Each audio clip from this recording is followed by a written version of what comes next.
But when it comes to actual policy, for example, Venezuela, which is something that we have been saber rattling for the better part of, well, how long would you say? I mean, it's obviously at least a decade since they tried to get Guaido in back in 2016, 2017. It's been since, I mean, that happened, yes, but it was really as soon as Chavez got in, and that was like early 2000s. And they tried it with him, but ever since it's been Maduro, they've tried, 30 years. They've tried, I forget how many times. It's like 12 times, 15 times, like a whole bunch of times to have already done a regime change here. And it just doesn't work. And I don't even think they know or care whether it will work. I really don't. I think they just like doing what they're doing. It doesn't matter what the outcome is. It's all profitable. Until we actually collectively step up and say we've had enough of this. I think you're right. I think that this is going to continue as it stands. We are a rogue, lawless nation that is just all over the world doing whatever we want. And until a greater force stops this rogue, lawless nation, we're going to continue to be that. Now, I would suggest here that nobody should pay taxes in 26. Nobody should turn in their taxes in 26. So and again, I know that tax dollars don't fund spending. I know that. I'm not saying, they won't be able to do anything, but that's a statement. Yeah. Well, like I said, next Thursday when we have on Clint Russell and the redheaded libertarian Josie, I'm sure they're going to love hearing that. Like I said, collaborations make strange bedfellows sometimes. But if there's one thing that cannot be argued at this point, we have been run, the nation as a whole has been run by a collection of mad thieves, madmen, if you will, for a very long time. But now they're just not even attempting to shield their depravity, their barbarism. And whether it's because we're losing control in the Eastern Hemisphere, and now it's a question of how do we secure all the resources in the Western Hemisphere, I think that's a huge part of this. As much as it pains me to say this, shame on General Wesley Clark for suggesting that this was a good move. I don't know what would possess you to say such a thing. But wait, when did he say that? Earlier today. So you know what this is really all about, though. I mean, you're right in terms of like the hemisphere thing, but all roads lead to where? China. Say it better. China. Exactly. It's about China. It's about China. This is piracy captured on film.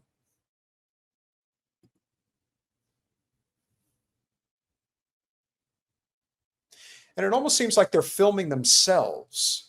Well, so whoever is filming them is allowed to be filming them, so it has to kind of be themselves, or they wouldn't be allowed within the perimeter of this. You wouldn't be allowed to be filming this if you weren't with them. Well, you know what's amazing, though? I highly doubt that there are any armed individuals on that tanker. No.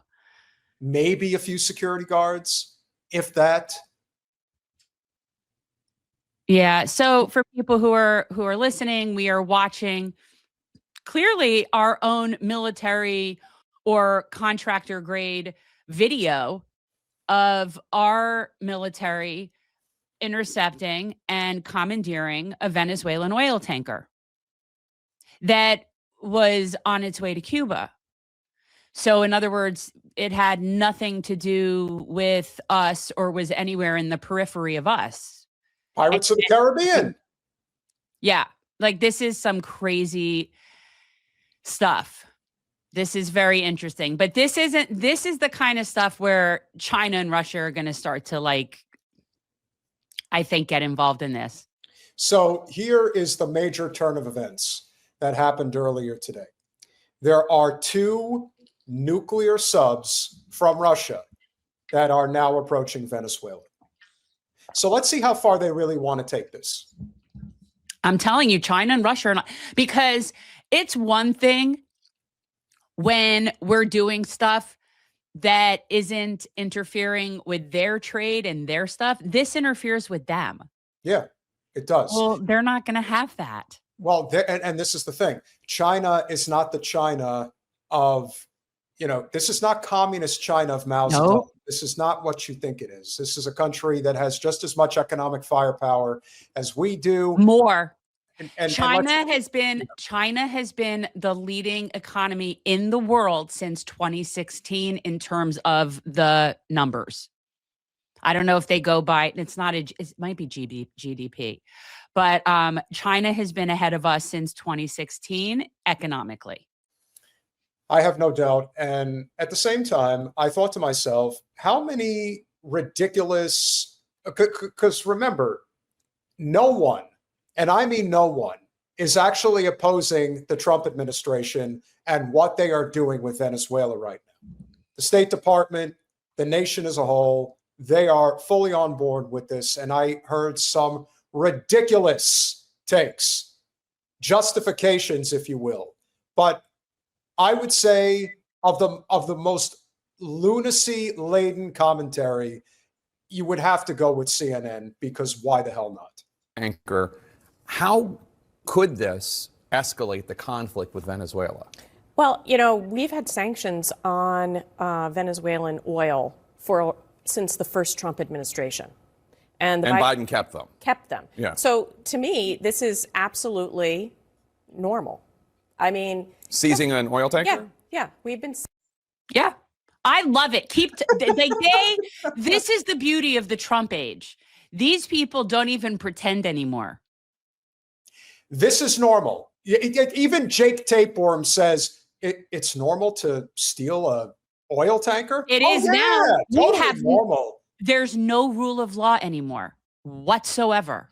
So why wouldn't this be normal? Well, just as you said, what if the rule of law no longer exists? If there is no belief in the current system as it is currently constructed, why should we pay federal taxes? That's what I'm saying. And again, we know that we don't actually think that they sit there and use our tax money to pay for shit. But yeah, I mean, right now we are in a prime example of taxation without representation. We know that the majority of people are against this shit. We know that. I don't need polls. We don't need polls. We know that. And yet they keep doing it. And yet we all just sit here and just keep cooperating.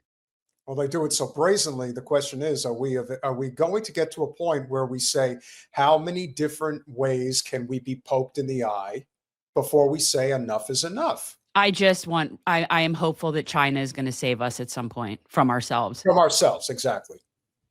Seizing Iranian oil tankers in the past.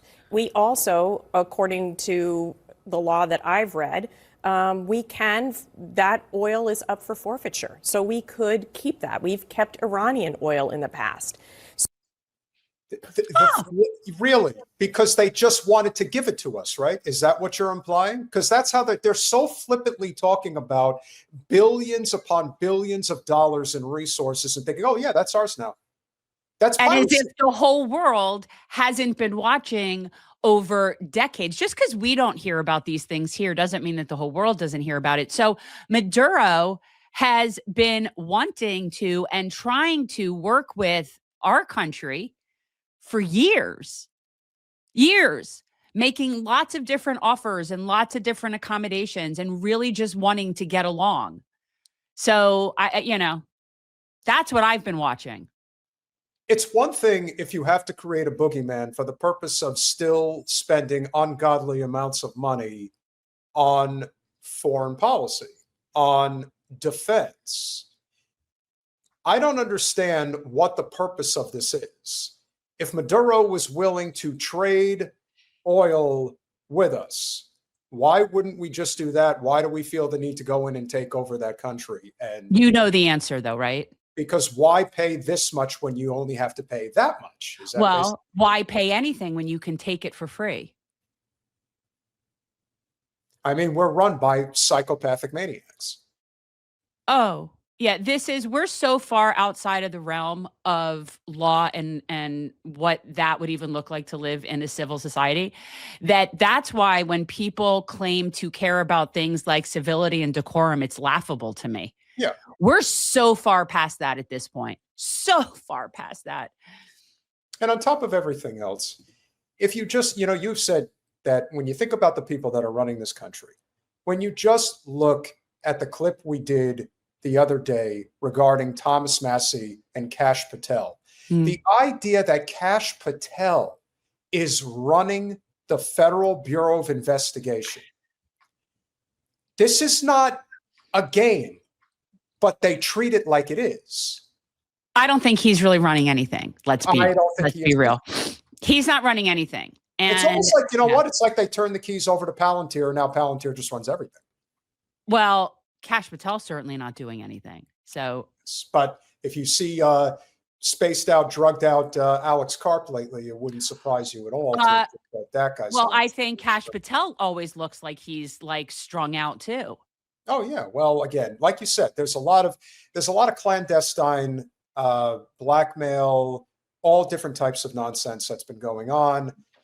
Even the mere suggestion that Patel is compromised in a honeypot situation causes him to throw lawsuits at people. So that definitely doesn't make him look guilty. And our country looks completely innocent conducting business the way that we are. But this nincompoop has a few more things to say.